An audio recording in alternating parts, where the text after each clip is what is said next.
Le ministère sud-coréen des Affaires étrangères a annoncé ce matin de nouvelles sanctions contre 8 personnes, et ce en réaction du dernier tir de missiles nord-coréen.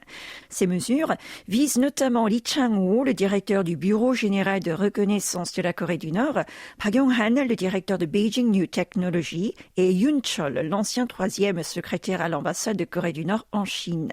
Le ministère a expliqué que Yi aurait gagné des devises étrangères grâce à des cyberattaques illégales. Il aurait aussi été impliqué dans des vols de technologie. En avril dernier, le comité des sanctions contre la Corée du Nord, attaché au Conseil de sécurité des Nations Unies, avait conseillé d'imposer des sanctions non seulement à son bateau, mais également à ce dernier.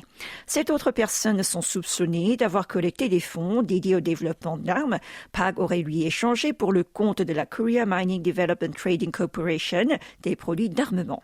Pour information, cette dernière avait été mise en 2009 sur la liste noire du Conseil. Yoon serait intervenu quant à lui dans des transactions de lithium-6, une matière première clé dans le développement d'armes nucléaires. Ces sanctions constituent les 12e d'une série de mesures prises cette année par le gouvernement.